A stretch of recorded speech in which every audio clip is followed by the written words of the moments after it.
예수께서 한 곳에서 기도하시고 마치심에 제자 중 하나가 여짜오되 주여 요한이 자기 제자들에게 기도를 가르친 것과 같이 우리에게도 가르쳐 주옵소서. 예수께서 이르시되 너희는 기도할 때에 이렇게 하라.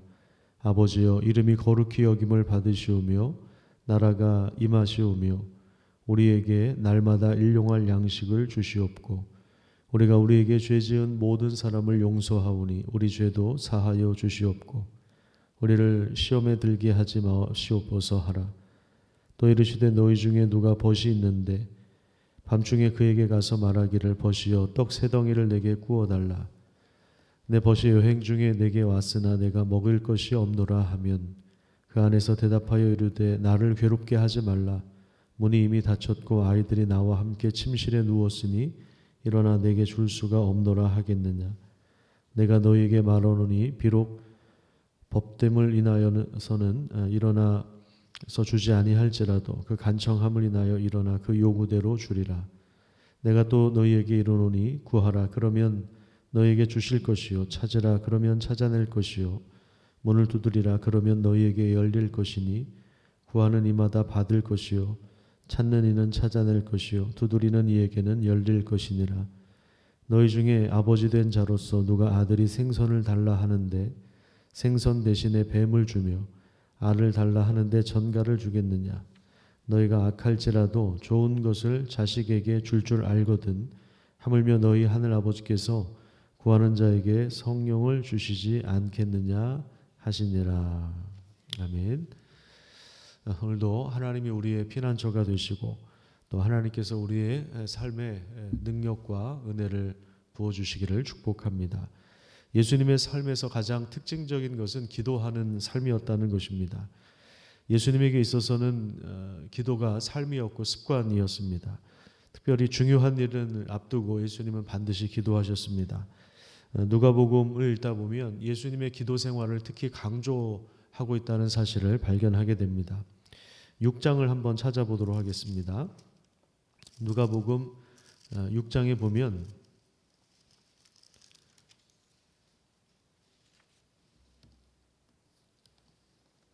(6장 12절에) 보면 이때 예수께서 기도하시러 산으로 가사 밤이 새도록 하나님께 기도하시고 나서 그 다음에 제자들을 부르셨다는 사실들을 누가는 기록하고 있습니다.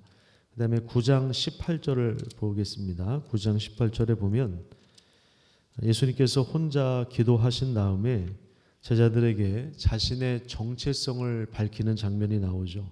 그러니까 사람들이 나를 누구라고 하느냐, 너희는 나를 누구라고 하느냐라는 질문으로 제자들을 이끌어가면서 자신이 예루살렘에 올라가서 고난을 당하고 그리고 죽임을 당해야 한다는 것을 처음으로 밝히신 것입니다. 이 부분을 놓고 아마 예수님이 집중적으로 기도하셨을 것입니다. 또 28절에 보시면요, 예수님께서 기도하실 때, 기도하시러 산으로 올라가사 기도하실 때 예수님이 변형되시는 그런 장면을 누가는 놓치지 않고 기록하고 있습니다. 오늘 본문에서도 예수님이 어떤 곳에서 기도를 하고 계셨는데요, 기도를 마치자마자 제자들 가운데 한 사람이 예수님 우리에게도 기도를 가르쳐 주십시오 이렇게 제안을 합니다. 제자들 입장에서 볼 때 예수님의 삶의 가장 특징적인 면이 기도라는 사실을 본 것입니다. 삶의 원동력과 힘이 기도에 있다는 사실을 알고 우리에게도 기도를 가르쳐 달라고 합니다. 그래서 예수님이 직접 기도를 가르쳐 주셨는데 우리가 잘 아는 주기도문의 내용이 2절부터 4절까지 나옵니다. 오늘 본문 2절에서 4절까지 우리 다시 한번 같이 읽어보도록 하겠습니다. 시작. 예수께서 이르시되 너희는 기도할 때에 이렇게 하라. 아버지여 이름이 거룩히 여김을 받으시오며 나라가 임하시오며 우리에게 날마다 일용할 양식을 주시옵고 우리가 우리에게 죄 지은 모든 사람을 용서하오니 우리의 죄도 사하여 주시옵고 우리를 시험에 들게 하지 마시옵소서 하나. 자, 이 기도문은 어떤 기도의 기술을 가르쳐 준 것이 아닙니다. 주문으로서의 기도를 가르쳐 준 것이 아닙니다. 하나님과의 관계 속에서 그분이 우리의 아버지이심을 먼저 알려주고, 또 아버지 하나님의 이름이 거룩해지며 또 하나님 나라가 임하게 해달라고 예수님께서 가르쳐 주셨습니다. 그래서 예수님이 가르쳐 주신 이 기도는 하나님 나라를 구하는 기도입니다. 예수님은 이 땅에 하나님 나라를 가져오신 분이고, 제자들은 그 하나님 나라를 전하는 사람들인데, 기도를 통해서도 하나님 나라를 구하라고 예수님께서 알려주신 것입니다. 그래서 이 기도는 예수님이 이 땅에 오신 이유와 명확하게 일치합니다. 병든 자를 고치고 죽은 자를 살리고 귀신을 쫓아내는 것은 이 땅에 하나님 나라를 가져오셨기 때문입니다. 하나님 나라가 임할 때 사탄의 나라가 멸망당하는 것입니다. 그래서 기도는 나의 왕국을 넓히거나 나의 욕망을 채우거나 또 나를 든든히 세우기 위한 것이 아니라 하나님 나라를 견고하게 세우는 통로입니다. 하나님 나라를 추구하는 사람들은 일용할 양식에 의존하는 삶을 살아갑니다. 이것은 뭐냐면 하나님이 공급하시는 것을 붙들고 복음 전하는 삶을 산다는 것입니다. 또한 하나님의 용서를 구합니다. 또 다른 사람을 용서하는 가운데 평화를 추구하는 삶을 살아갑니다. 그리고 시험과 악에서 자신을 구해 주십시오라고 그렇게 기도를 요청합니다.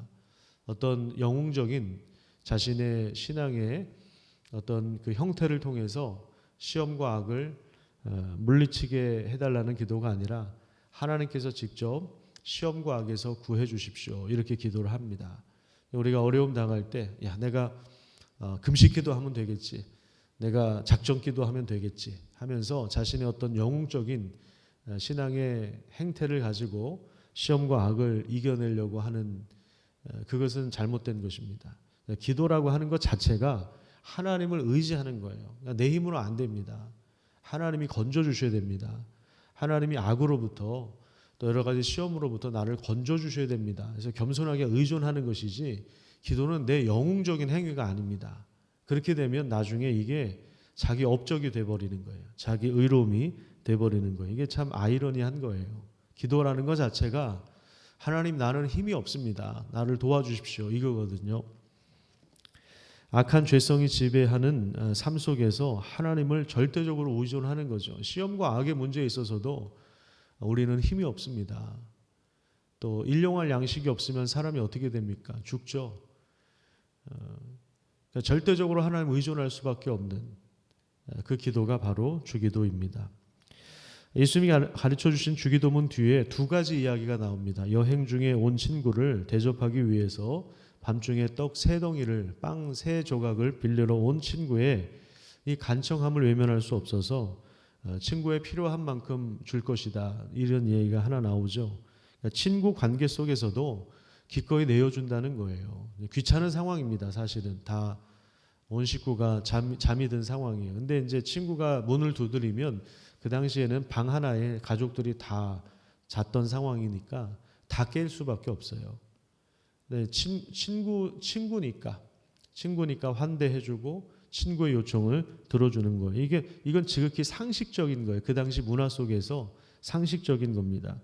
그 다음에 일반적인 아버지의 모습을 통해서도 너희 중에 아버지가 된 자로서 누가 아들이 생선을 달라고 하는데 뱀을 주겠느냐. 그러니까 자식이 먹을 것을 요청하는데 너희가 엉뚱한 것을 들이대겠느냐. 악한 아버지라도 자기 자식에게는 좋은 것 챙겨주려고 하지 않느냐라고 하면서 일반적인 아버지의 모습을 들어서 이거 당연한 거 아니냐. 친구 관계를 통해서도 이거 당연한 거 아니냐. 그런데 하물며 하나님은 선하신 분이신데, 우리 아버지신데, 그러니까 주기도문을 통해서 가르쳐 주신 것이 우리 아버지요, 그거 아닙니까? 하늘에 계신 우리 아버지요, 우리 아버지신데 그 얘기입니다. 얼마나 더 풍성하게 채워주겠느냐 이 말이죠. 그래서 하나님께 구하는 자는 응답을 받습니다. 두드리면 열어주시고요, 찾는 자들은 발견하게 해주십니다. 이거는요, 자신의 그 헛된 욕망을 위해서 떼쓰는 기도가 아니라 하나님 나라를 향한 포기하지 않는 기도와 삶 가운데 하나님께서 우리의 삶을 통해 사탄의 나라를 멸망시키시고 하나님 나라를 확장시켜 주겠다, 그 얘기예요. 그래서 이게 이제 요거를 확실하게 하기 위해서 13절의 마지막에 보면 구하는 자에게 성령을 주시지 않겠느냐, 성령을 주시지 않겠느냐, 이쪽으로 이끌어 갑니다. 하나님 우리에게 가장 좋은 것을 주시는데 성령님은 우리를 하나님 나라로 이끌어 가시는 분이십니다. 하나님 나라를 깨닫게 하십니다. 그 영광을 바라보며 고난 중에도 그 길을 가도록 하시는 것입니다. 그 뒤에 보면 이제 내일 살펴볼 말씀인데요. 14절부터 보면 예수님이 귀신을 쫓아내는 그런 장면이 나오는데 20절에 이런 말씀이 나와요. 그러나 내가 만일 하나님의 손을 힘입어 귀신을 쫓아낸다면 하나님의 나라가 이미 너희에게 임한 것이다, 이렇게 설명을 해주시는데 여기 하나님의 손이라고 하는 이 표현이 바로 성령임을 말합니다. 성령 하나님을 가리키는 거예요. 성령께서 귀신을 쫓아내는데 역할을 하시는 거예요. 성령의 역사로 귀신이 떠나가는 것입니다. 우리에게 가장 필요한 것은 성령님이신데 결국 누가복음 맨 마지막에도 보면 아버지께서 약속하신 것을 기다려라, 예수님이 이렇게 말씀하시죠. 그리고 사도행전 1장 2장에 보면 이 약속의 말씀을 붙잡고 제자들이 어떻게 합니까? 마가의 다락방에서 기도하죠. 열심히 기도해서 주신 것이 아니에요. 간절히 기도했다고 주신 것이 아닙니다. 포기하지 않고 기도했더니 주셨다, 그 얘기가 아니라 약속해 주셔서 주셨다, 그 말입니다. 하나님이 약속하셨기 때문에 구하는 자에게 성령을 주시지 않겠느냐, 이렇게 말씀하십니다. 성령님이 우리를 하나님 나라로 이끌어 가시는 거예요. 그러니까 귀신의 모든 역사를 물리치고 마귀의 통치, 사탄의 통치를 받던 우리가 하나님의 통치를 받을 수 있도록 성령께서 우리를 이끌어 가시는 거예요. 성령님이 우리의 삶을 하나님 안에서 새롭게 노정해 가시는 것입니다. 마귀의 속박에 묶여 있었던 우리를 풀어주시는 것이죠. 기도를 통해서 하나님 나라를 추구하며 그 나라를 위해서 살며 또 그 나라를 전하는 복된 삶을 오늘도 살아가시기를 축복합니다. 기도하겠습니다.